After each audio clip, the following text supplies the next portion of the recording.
Greetings and welcome to this, I guess, the final campus conversation of the academic year. And I'm thrilled and honored to be here today with Chancellor Carol Christ, our, I guess, outgoing Executive Vice Chancellor and Provost Paul Alivisatos, our incoming interim Executive Vice Chancellor and Provost Cathy Koshland, who's currently Vice Chancellor for Undergraduate Education.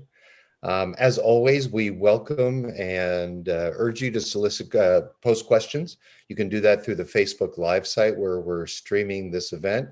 And I also want to note that we're having another campus conversation tomorrow that will address the widest possible range of questions about return to work in the fall. So if you do have questions about that, general broad questions, feel free to pose them today, but tomorrow we're really going to be getting down into the details of that.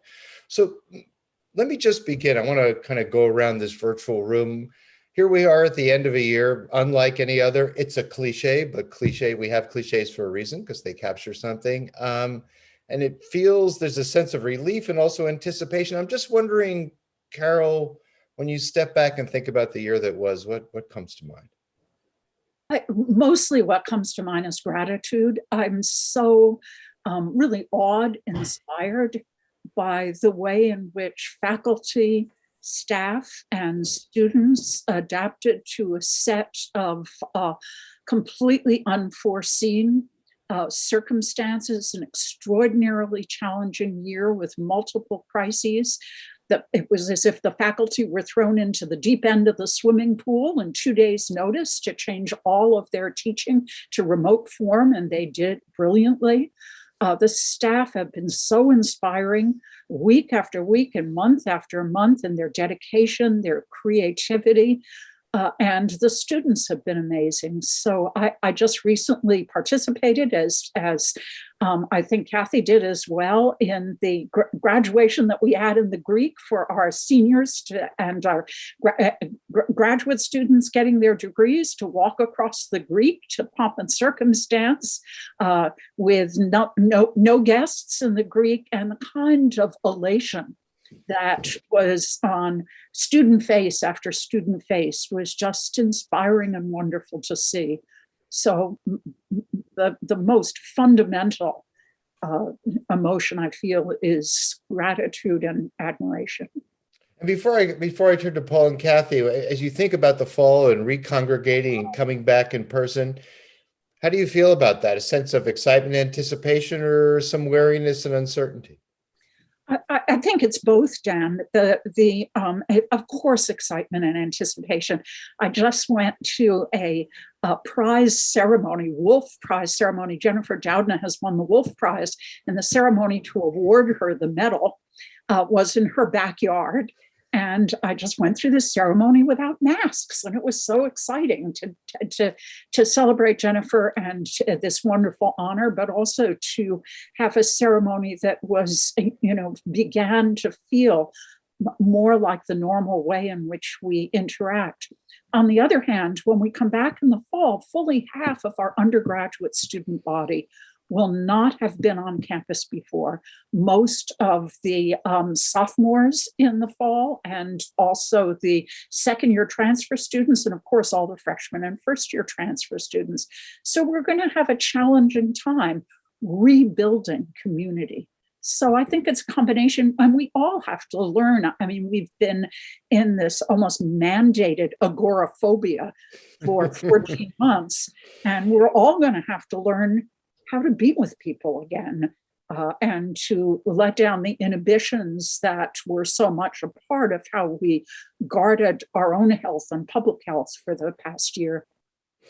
Excellent. You touched on a lot of subjects we're going to dive a little bit deeper into as we go along. And I'm going to turn to Paul next. Before I do, I just want to remind folks who may have joined us a little late that we're having our final campus conversation of the academic year, and you are more than welcome to post any questions you may have for Chancellor Christ, Executive Vice Chancellor and Provost Paul Alivisatos, and our soon-to-be interim Executive Vice Chancellor and Provost Cathy Koshland, to post those questions on the Facebook Live site. Paul, without any further ado, when you think back on this year and think about, you're obviously at a different sort of junction between two universities, but what have you been thinking and feeling lately? Well, I'd like to just talk about two aspects. I'd like to echo the Chancellor and just talk about what an amazing community the Berkeley community is, how people have come together throughout the pandemic in order to find the right way. And there are just countless examples. But one that speaks to me very much is during this period, we had to invent a way to communicate better with all of the schools, departments, colleges, departments, research units, and so on. And when I say communicate better, it goes in both directions because we've been a dynamic responding community. So we invented something called the mega meeting, where we have between 250 and 300 people who have various leadership roles on the campus, and we meet every 2 weeks. And I will just always remember with great fondness the chats on the sidebar there, where everybody brings in what's on their minds, what isn't working, ideas for how to fix it, advice to each other for how to take care of it. And just in those moments, it just captures what the power of the Berkeley community is. And a second word that comes to mind for me so much today, Dan, is discovery and the amazing impacts that discovery can have on how it can help to heal and how it can help to bring us together. And I'm very mindful, and I just feel so deep gratitude for the vaccines. This is a discovery of science where for the first time, we've been able to have the ability to create a vaccine simply from reading the DNA and then writing on our own what the protein sequence should be, and then to have it work. It's a kind of triumph of biological discovery that Berkeley has been involved in from the get-go in so many deep ways. And the efficacy of them, the power of those vaccines to bring us back and to allow us to become a community again. And I just want to remind everybody that if they haven't gotten that vaccine, please go and get it. It really works, and it really will benefit all of us. Great public service announcement. Appreciate that. Thank you. Kathy, share a little bit about where you're at and what you're thinking about. Well, like Carol, I think I'm very grateful for this campus, for the community. I'm particularly grateful for the partnership with staff and faculty, with the Academic Senate in addressing the issues of the last 14 months. It's rare that we have that chance to interact, whether it's through the mega meeting or all the recovery management teams that have worked throughout this entire year, how people have had to adjust. We make plans and then they get thwarted. We make plans again and we can't carry them out.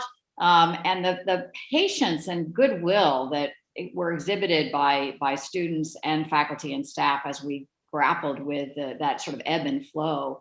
And finally now to be thinking that maybe the plans we actually have for the fall will really happen, thanks to the efficacy of the vaccine, to all the things that we've done in the meantime. So I'm very grateful for that community. I also want to say, I am mindful of what tomorrow is, which is the anniversary of George Floyd's death, and all of the work we've had to do and will have to do as a campus to address anti-racism and issues of diversity, equity, inclusion, belonging, and justice. And we are going to have to really be mindful of how, as Carol said, to build back community, given how many new folks there will be, how to integrate members of our staff and faculty who have never been on campus or have maybe just set foot one or two times because they joined us over the last 14 months. So there's going to be a lot of work to do that. And I think acknowledging our own sort of trepidation, I've sort of loved not having to commute and, working from my dining room. Great. So coming back and integrating and changing that pace is going to be something we're all going to be working at. But I'm excited. I'm actually looking forward to the coming year and all that it may bring, ups and downs, joys, whatever. We're going to be talking about a wide range of things, budget and admissions. And Paul, we'd like some reflections on your tenure, but we've already got a number of questions coming in, and they're good ones, and they have to do about the return to campus in the fall. And before I go to those questions, Carol, let me just ask you, can you just sort of summarize or go back over how things at this point, how you believe things are going to look in terms of staff coming into offices, students in classes? What's the picture going to look like come late August? We're anticipating a face-to-face fall. All classes under 200 students will be face-to-face. We're still anticipating that lecture classes of 200 and more will be remote.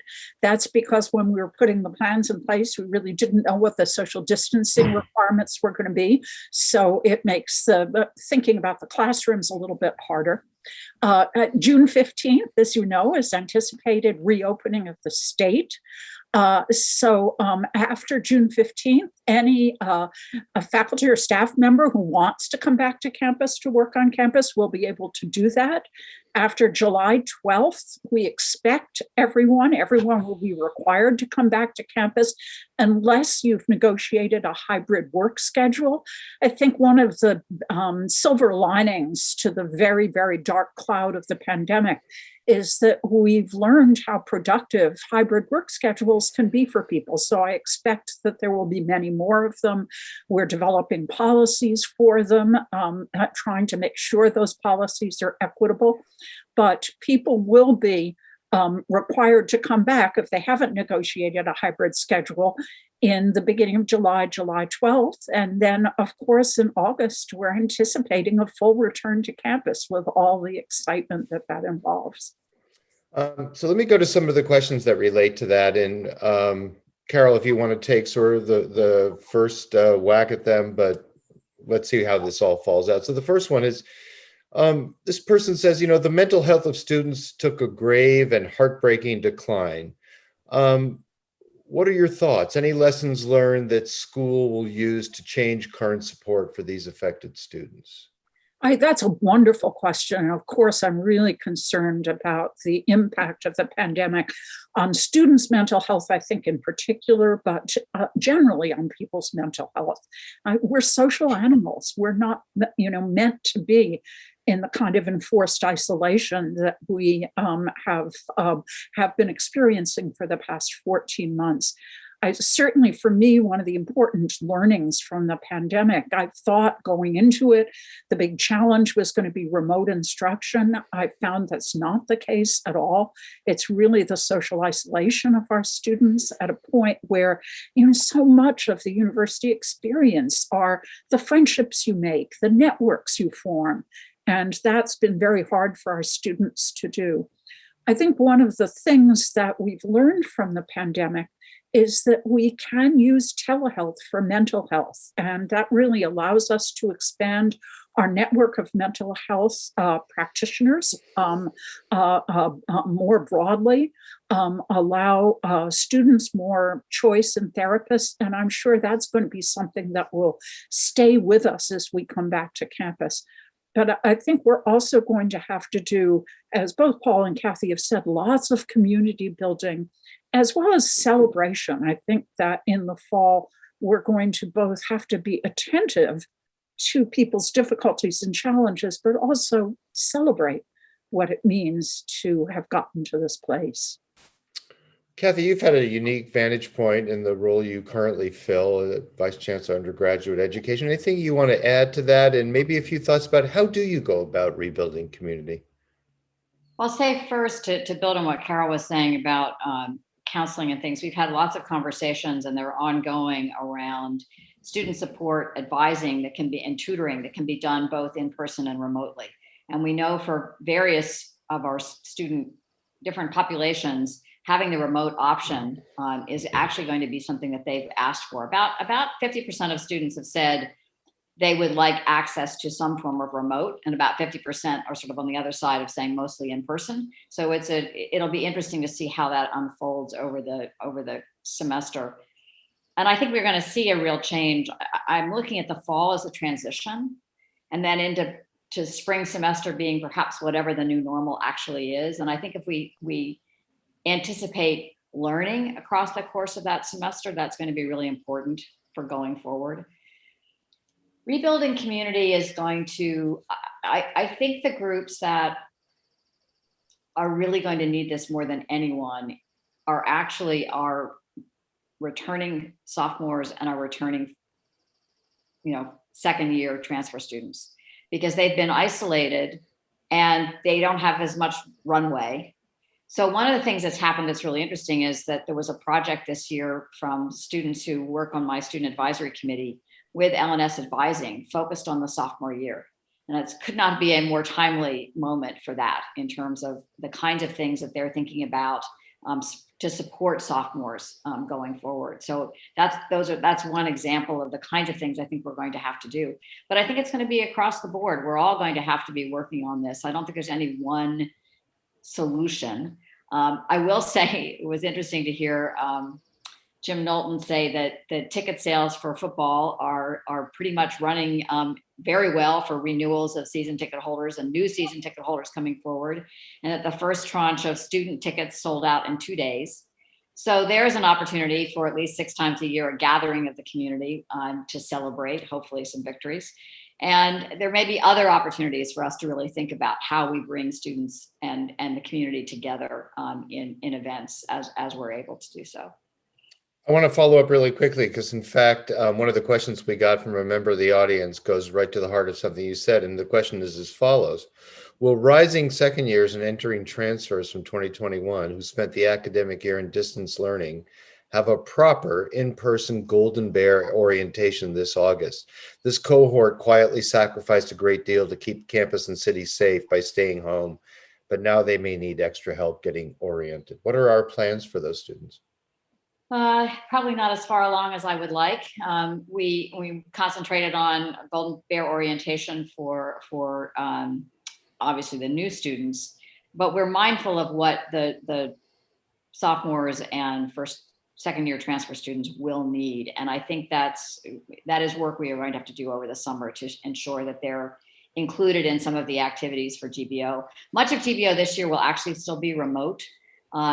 There will be a lot of in-person and they will be on campus, but certain functions we will do remotely because it actually worked better and freed up time for more in-person activities. So our new student services team has been working really hard to think about what the right way is to do this. Paul, I want to come to you with the next question. I think this might be up your alley, particularly because I know it was a subject discussed at the mega meetings you referenced earlier. This person says, I'm concerned about campuses' de-emphasis on ventilation as an approach to combating the spread of COVID. Ventilation is still really important in combating the current pandemic, as well as future pandemics. Is there going to be an effort to try to secure the funding and other resources that would be necessary to overhaul ventilation on campus buildings? Well, Dan, in that matter, I would say we're really being guided by the best public health guidance that we can. And we do have a wonderful public health community on the campus that helps advise us. And then, of course, is helping advise Guy Nicolette and Anna Hart, who ultimately help us think these things through. And the thinking is that at this point, with the very high levels of vaccination rate that we're seeing, and with the planning that's consistent with what's happening in the public health community around us in the city and elsewhere, that our areas will be available, except for, as the Chancellor noted, we'll be having very large classes above 200 will be remote. Those rooms will be okay. Now, look, we are, of course, we have a large backlog of buildings that we're trying to always improve their quality and their air quality, and we're trying to use our resources in the best way for doing that. But I think we're just going to be in a different regime in the fall where we're going to be able to use our rooms really as they are. Thanks for that. And I'm going to throw out this next one. I'm not sure which of you are best positioned. This question is about vaccines. It says, what is the procedure if a student comes to Berkeley without being vaccinated with regards to quarantine and self-sequester? How soon can they get vaccinated and where? And when can they start attending in-person classes? This is for students who are not vaccinated. What's our policy? Well, they will be able to get vaccinated immediately upon coming to campus. They won't be fully protected for 2 weeks after their second dose. If they have the 1-dose vaccine, it's 2 weeks after that. But we will probably use a testing regimen to make it easier for those students to enter into campus life.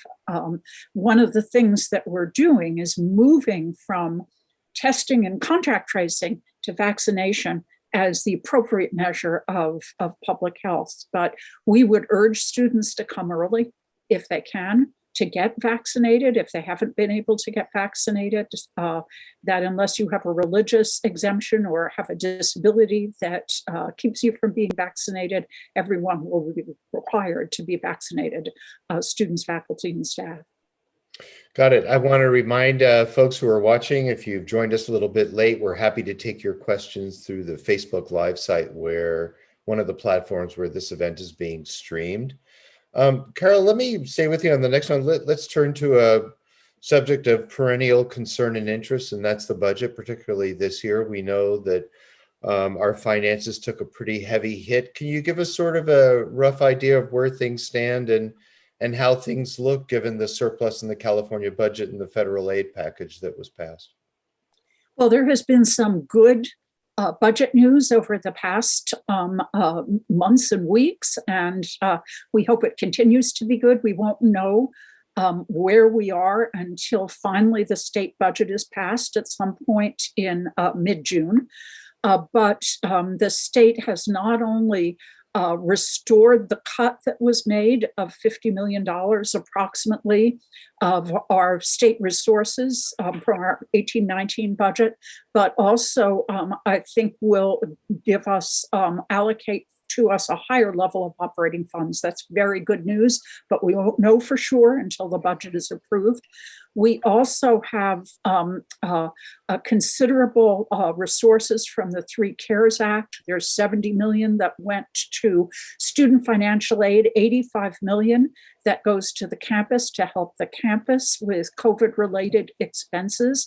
We're using 35 million of that to help mitigate the deficit in housing and dining, 22 million for COVID-related expenses, reimbursement of COVID-related expenses, and 28 million to mitigate our enrollment losses during the pandemic. Nonetheless, our budget was balanced when we went into the pandemic, but very precariously balanced. So we still have a lot of budget challenges ahead of us. We think it'll take us 3 years to fully recover from the pandemic impacts on our budget. But certainly we've gotten a lot of good budget news recently, which is good. And are we out of the woods? Where do things stand in terms of possible layoffs, furloughs, lack of merit increases, COLAs? Where are we in all that? We expect that there will be merit increases in this coming year, so that's really good news. We are not contemplating a furlough of any sort, and we don't expect any unusual layoffs. And so just to stand back, it sounds like it's still precarious and there's still some question marks, but how confident do you feel about our ability to sort of proceed forward and begin to address these financial challenges in a way that's going to continue to protect our academic core and our mission? I feel completely confident of that.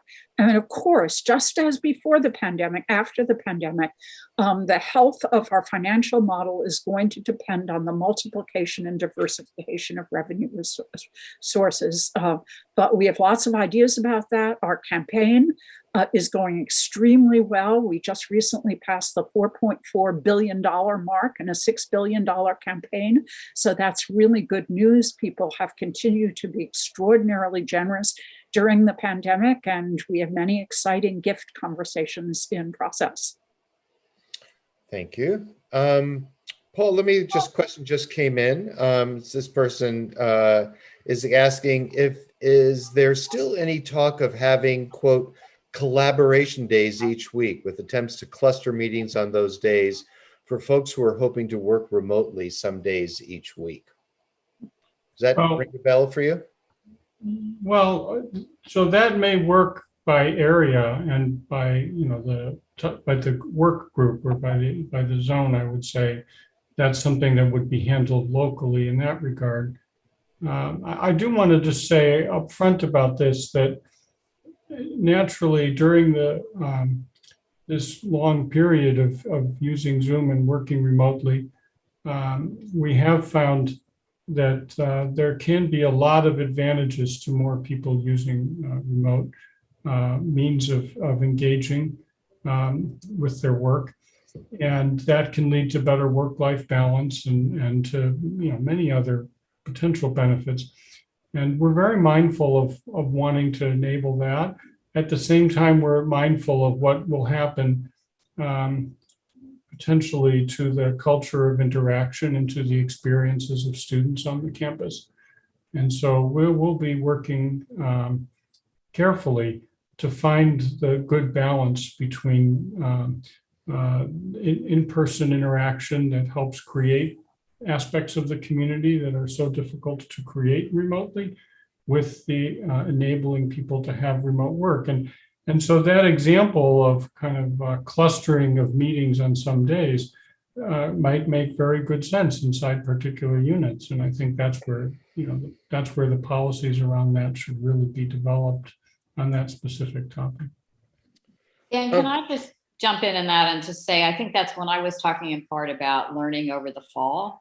I think this is one of the areas where we will want to assess and reflect and make adjustments to whatever patterns we begin to develop. So I think it's a period of learning how to do this well, how to have that hybrid situation. And it may be that we end up with some days that are clustered meetings, or maybe we end up, how much of it becomes campus, larger groups on the campus as opposed to very specific work groups. That's part of what we're going to have to be figuring out. I don't think any of us have real knowledge about how that will affect different groups. Some skill bases, some work really can be done mostly remotely, but there are other things that are really mostly in person. And so finding again that right balance is what I think the work of the fall is going to be, and how to do that in a way that also helps maintain or rebuild community. So I've got a couple of more questions. Or actually more than a couple. There are a number of questions having to do with vaccines.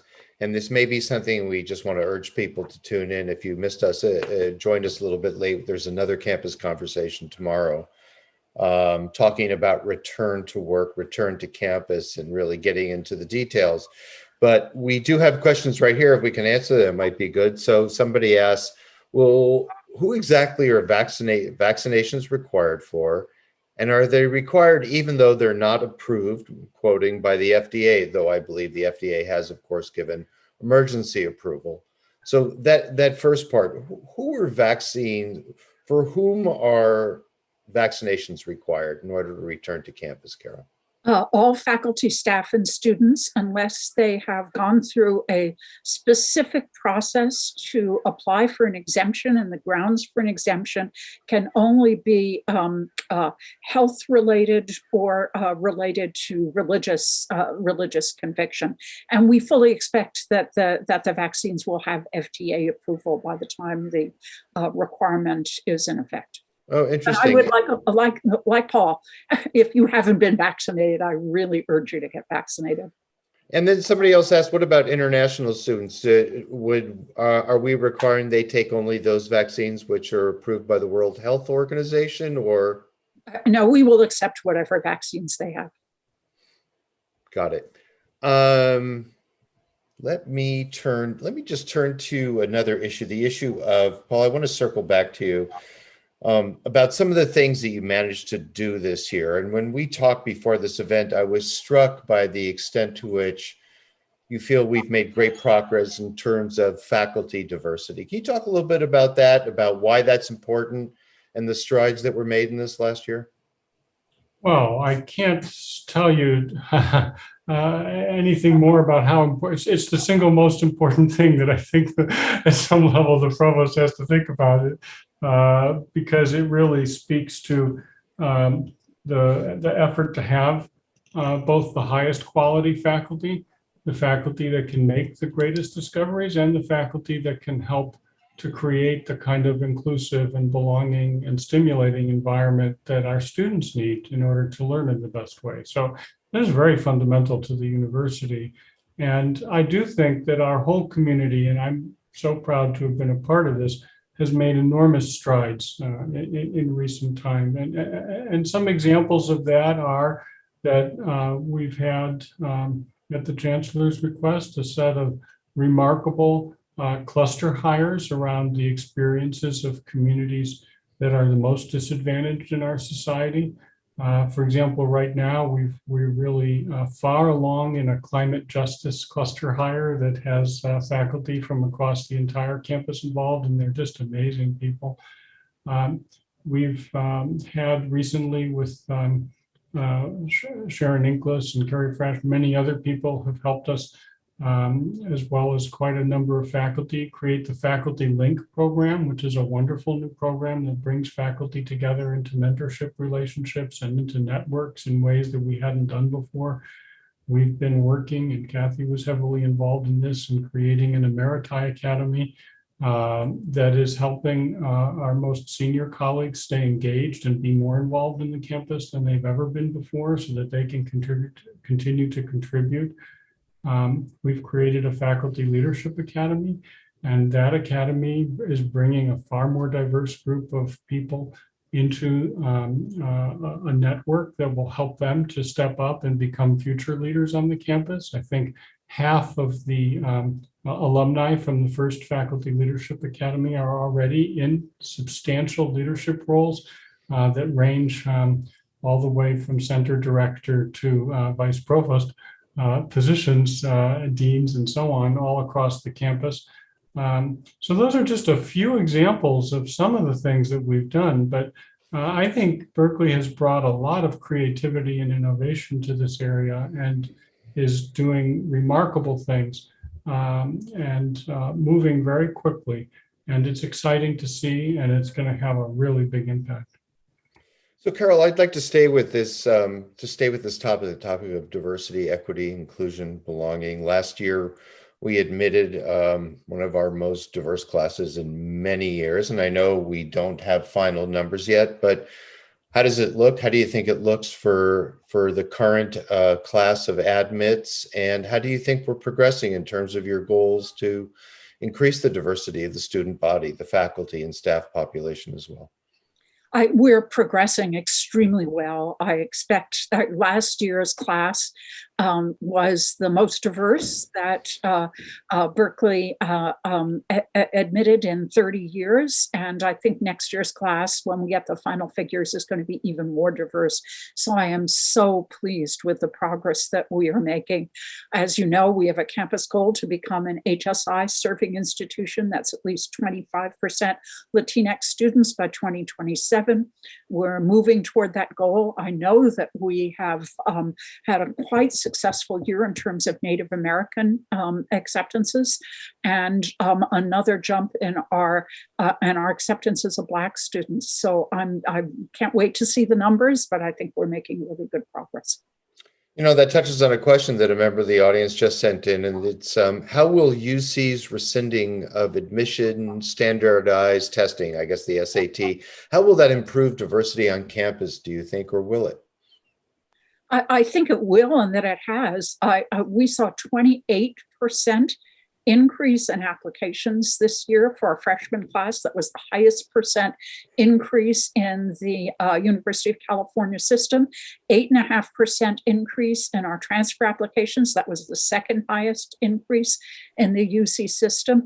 And the pools were much more diverse. So that suggests that just having to submit SAT or ACT scores was having a somewhat of a suppressing effect on applications from a very diverse applicant pool. So Kathy, you're going to be coming into a new role in July 1st as interim executive vice chancellor and provost. And obviously this is part of your portfolio, the university's quest to become more diverse across its various populations. Share with us a little bit about how you think about that and how you think about our efforts to become, as the Chancellor has laid down before, an anti-racist campus. Well, I think I was going to say, thinking about admissions and hiring are part of it, but really once students and faculty and staff are here, we need to make sure that they want to stay, that they are successful in what they're doing. And so working things like the Faculty Leadership Academy is a really critical piece of ensuring that faculty are recognized for their talents and can move forward in their careers. We need to really think about what it means to be in a classroom. What we've heard from students so often is their experience of racist or biased behavior happens in the classrooms, and it happens peer to peer. It happens sometimes between their instructors and themselves. And that is an area of deep focus. Paul and I just met yesterday with finalists for the Vice Chancellor for Equity and Inclusion. And that, in both cases, we talked about what it meant to change the dynamics in the classroom. Doesn't mean that there aren't issues elsewhere, but I think from my perspective, if we can tackle that over the next year and begin to make headway on making sure that our classrooms, our curricula are inclusive, and it doesn't mean you don't have hard conversations. It doesn't mean you don't have challenges and disagreements, intellectual, but there's no need to, call someone a name or create a situation where you're putting them down, whether it's in a faculty meeting or in a classroom. It's really recognizing what it means to exchange ideas, to have difficult conversations, and have folks feel that they can walk out, of a classroom feeling okay with the person that they were just having an argument with. And that is a place we need to get to. And so that leads me to another question that's just come in that relates to the subject we've been talking about in terms of the kind of community we wish to build and uphold and our campus values. And this question is, what are specific measures the campus will take to address the increased incidence of anti-Asian violence that has been taking place across the nation? Many current students and alums have played leading roles in the AAPI community around the country and care deeply about the campus environment as students return. Carol, do you want to take a first shot at that? Yes, certainly. I've been with the increase in violence against Asians across the country. I've been deeply shocked and dismayed by the number of Asian American and Pacific Islander faculty, staff, and students who have come forward and shared experiences they've had on this campus, not of violence, but of disrespect, of verbal aggression. And we have to make it so clear to our campus community that this is not, it violates our principles of community. It is not the way in which this community aspires to behave, and make sure we have very strong processes in place to take the appropriate steps if such incidents happen. It's interesting, and also I'm sure it's challenging. I'd love your thoughts, and Kathy and Paul's as well. In addition to Asian Americans and Pacific Islanders, just in the last few days, we've seen a remarkable and disturbing uptick in anti-Semitic incidents, incidents that were focused on Muslim Americans. There was a mosque that was torched, and all these things play out on campus. How do you think about this increase of events and incidents and hateful speech and expression that targets members of our community who look to the campus to play an important role, both in terms of communications and how we operate? Is that something that's changed over time? How are you thinking about that now? That's a really, really good and profound question, Dan. I think I say often that this past year has been a year in which we've experienced three separate crises. There's been the crisis of the pandemic. There's been the financial crisis that's consequent to the pandemic. And then there's a crisis around social justice and racism, very, very broadly conceived. And I think in this year, in which so much of what is normal community is absent, and so much of all the ways we interact has been forced into, Zoom calls like this one or social media, there has been an increase in inflammatory and biased action in this digital space that is really it's fraying the bonds of community. And so that's one of the reasons I think it's going to be so challenging when we come back together again as a community, is we have to really embrace again our principles of community, principles of inclusion, of belonging, that are so critical to our being who we aspire to be. Kathy or Paul, do either of you want to add or reflect on that same question? Well, just to echo the Chancellor and to say that the society at large is under so much stress. And so there's a lot of really difficult things that are going on. And we're seeing just a confluence of multiple crises. I'd just like to remind people that going back to our fundamentals as a community, where we seek to create an environment of belonging for all persons, where at all communities, regardless of their background, and we also conduct discussions in a respectful manner. We bring our best ideas to them, but we treat others well and with generosity of spirit and with kindness, but also with wanting to make new discovery and to lift ourselves. That's our way forward. We're good at it. Nothing's, obviously there are stresses on it, but going back to, that's how we've come through the pandemic. And that's what we're going to do as we go into the next period, which I think is going to be a remarkably wonderful one.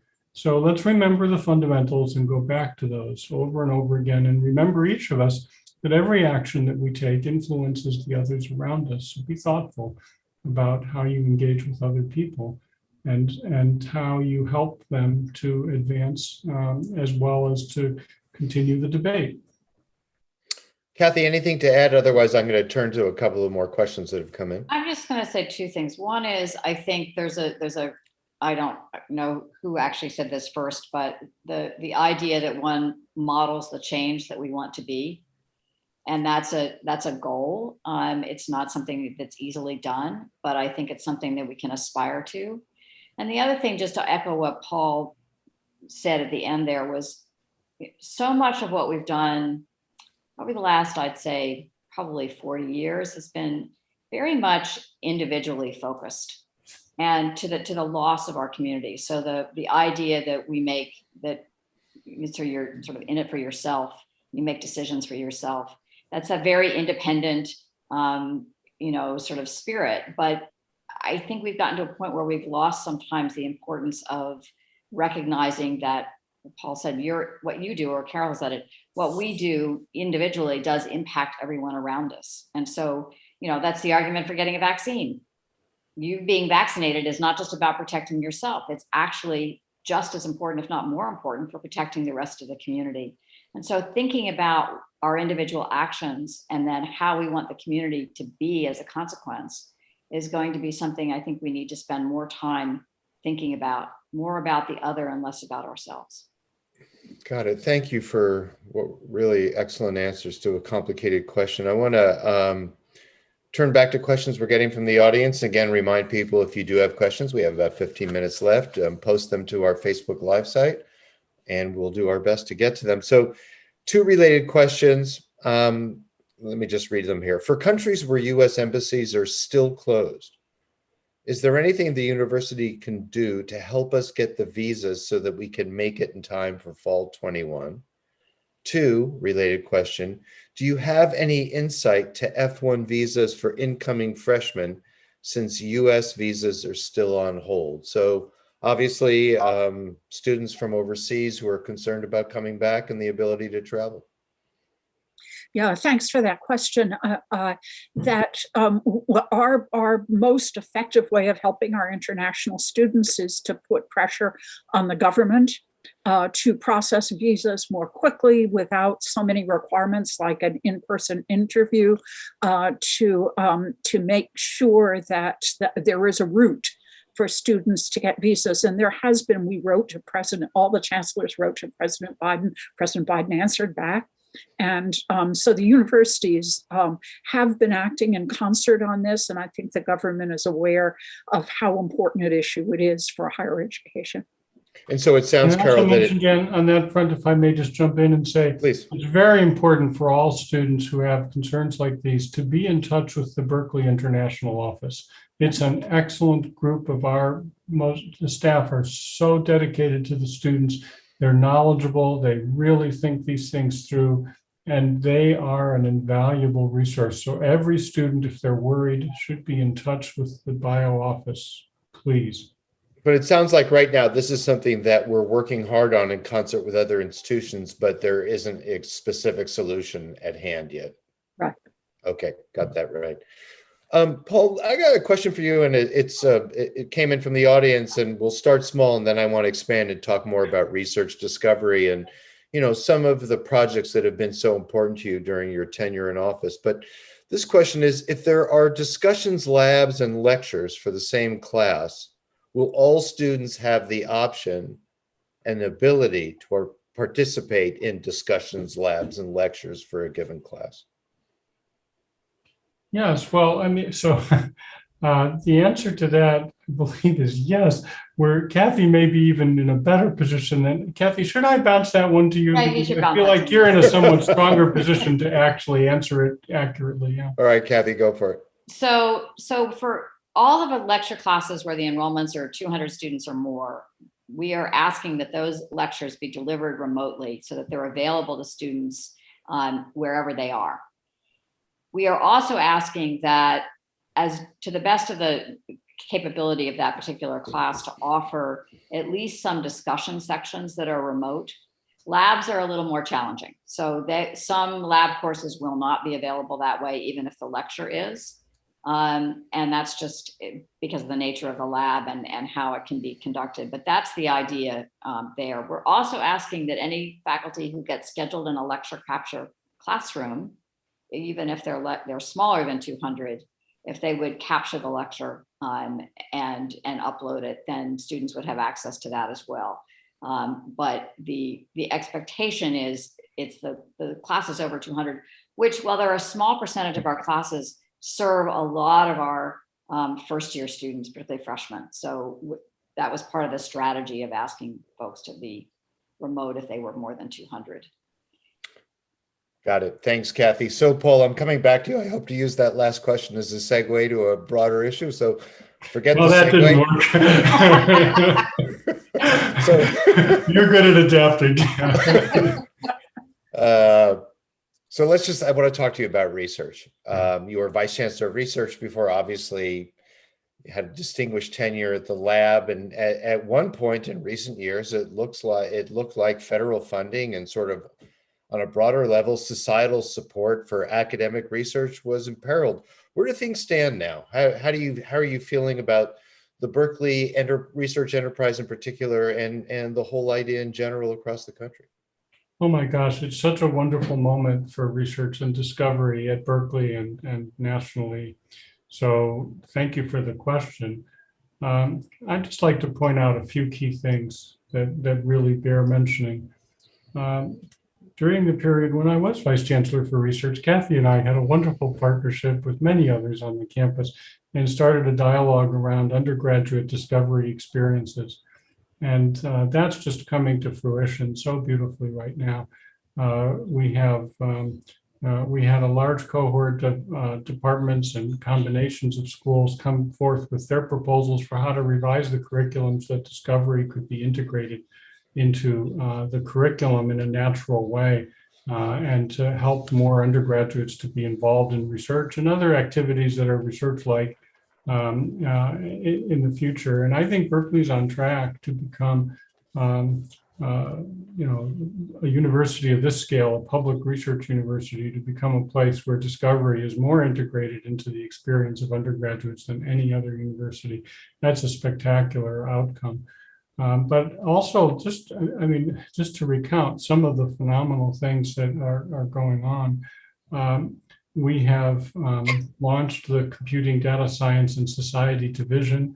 And that is going to be just a generational transformation in how the methodologies of computing and data science are used, are shared, used, developed across the campus, and also are really brought to bear with ethics and the ideas of equity and social justice brought into connection with those. And so it's a tremendous development at the university. We've made such a phenomenal transformation in the area of entrepreneurship. We have our first ever chief entrepreneurship and innovation officer with Rich Lyons, whose changemaker narrative is just so powerful. And we're just completing construction of the Baker Bioingenuity Hub, which will take the old art museum and has repurposed it, made it seismically safe, and will make it available for biological innovation. We've worked together with colleagues at UCSF on so many amazing projects, but also with colleagues at the University of Washington to launch the NeuroHub. And we're on our way soon to really planning for a new neuroscience department. Colleagues from across the campus have been working on our aerospace and space exploration and also space science projects.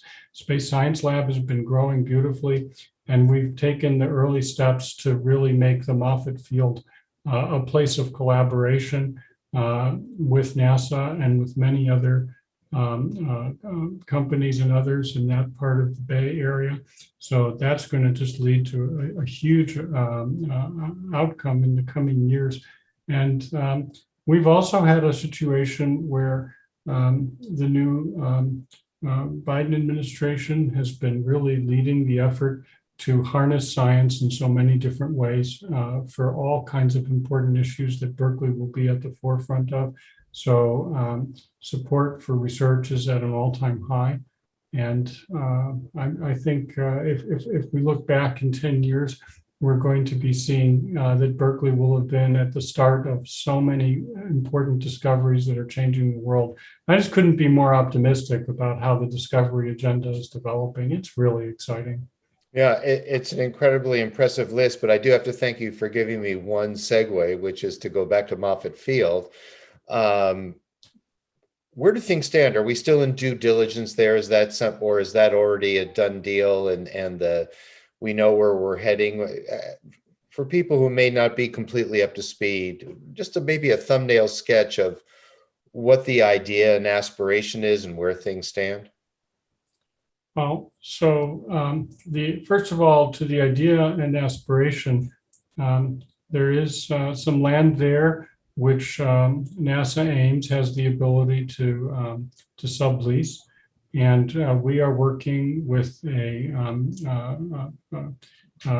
group of private investors who will co-manage with us a leasing of that site.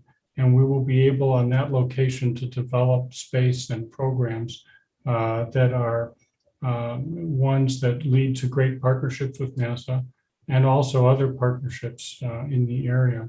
And I do think that in the long term, we'll see that emerge as a kind of transformational strategic partnership for Berkeley.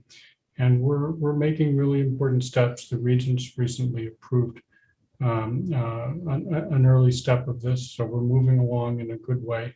Maybe Carol, you want to say a few more words about it?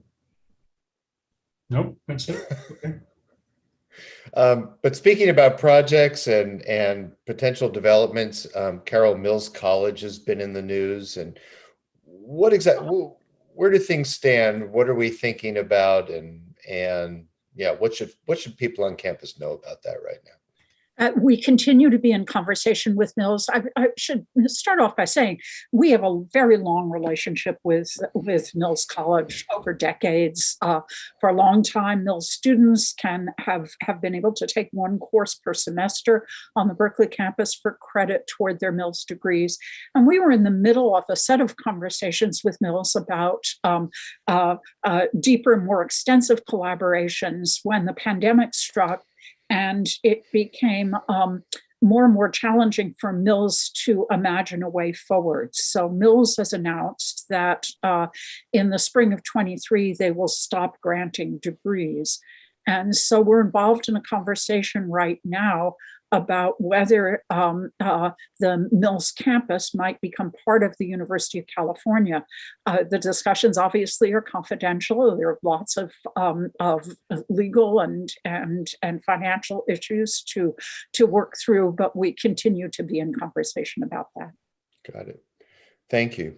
So we only have a few minutes left, and I want to wrap up. And Paul, before I turn to Cathy and Carol, this may be the last chance for sort of folks to bid you adieu, albeit virtually, and maybe time for a victory lap. I've certainly felt honored and privileged to work with you in the years that have passed, and I know many of my colleagues feel the same way. Just maybe some closing thoughts as you're going to be soon on your way out the door to Chicago. Oh my gosh. Well, look, I just want to express my gratitude to the whole Berkeley community. I came here as a graduate student. I joined the faculty a few years later after getting my PhD. So I've spent the better part of 40 years here at Berkeley, and I've only been lifted up, helped, educated, stimulated, and found enormous support and engagement and excitement during my time here. And so I want to express gratitude for that. And also, I just want to mention how excited, I've said it a few times, but it's really true, how excited I am for where Berkeley is going to be in the coming years. It's just astonishing what's happening. And our world needs, truly great public research universities, and Berkeley is a truly great public research university. So it's very special, and I want to express my gratitude. Thank you. Cathy, you're about to put on a different, larger hat. As you think about the year ahead, what are your goals and aspirations? What do you hope to accomplish in the time you'll have in office? Oh, that's a challenging question, Dan. First, I want to just express my gratitude for both Carol's leadership and for Paul. I've learned so much working with Paul when he was VCR and then subsequently. And so it's I must say I have a certain sadness with his leaving, because I've been just so utterly enjoyed the work that we've done together. And the opportunity to work this year side by side with Carol is really fantastic. So I'm excited about that. Very much what I would like to do is push our agendas around diversity and becoming an anti-racist campus, push the discovery enterprise for our undergraduates to really have them be co-creators with faculty and graduate students in the areas of their passion and interests. I am very committed to supporting the diversity of our faculty and the experience of our faculty members when they're here, and making sure that they are feeling successful in what they're doing. I also want to say something. One of the things that has struck me over the last however many years I've been in California Hall is the phenomenal staff that we have on campus, and encouraging them. Right before this conversation, I was listening to the report out from our staff, who are staff of Students of Social Justice, which is a program that the Undergraduate Education Division has had for staff, where they've been taking part in American cultures courses. And that opportunity that we've now had probably 50 or 60 of our staff go through that has just really been fantastic. And it's so important to invest in our staff in whatever ways we can. And this was basically a very inexpensive way of having an amazing program. And David Maldonado, who was the GSI, who held the discussion sections for staff, just did an awesome job. So, there are ways in which we can really push things forward for all parts of our community. And that's really what I care about for the next year. Good luck. That's quite a menu. Carol, I'm going to give you the last word. And I would like you to address something that you mentioned when we had a brief conversation before this event, that your interest in finding ways to celebrate ourselves. That sounds like a heck of a party. So just maybe some closing thoughts here and about what you're thinking about when it comes to celebration. Well, I'm going to end by celebrating, first thanking Kathy for being willing to put on the bigger hat and become the interim EVCP. But I want to celebrate Paul. He's been an extraordinary partner for me in the last 4 years. And and never more so than in the last year and a half. He's just constantly inspired and awed me by his ability to balance the myriad small decisions, many of which had to do with the pandemic, many of which just have to do with the operation of the campus, with always keeping his eye on the day after. And now that we're approaching the day after, and particularly the Moffat project is really moving forward, I'm just so grateful for his partnership and for his leaving the campus even stronger than he found it. So I'm going to end with celebration of Paul. Beautiful. Little round of applause. And I want to thank everybody for joining us. I want to thank Kathy, Paul, and Carol for taking every question that came their way, including the hard and challenging ones, and remind everybody that we've got another campus conversation coming up tomorrow, 12 noon. It's going to focus strictly and exclusively on a safe return to work. We know there are a lot of questions, concerns, and sort of open-ended issues, and we hope to address all of those tomorrow. And until then, be well and take care, and thanks for joining us.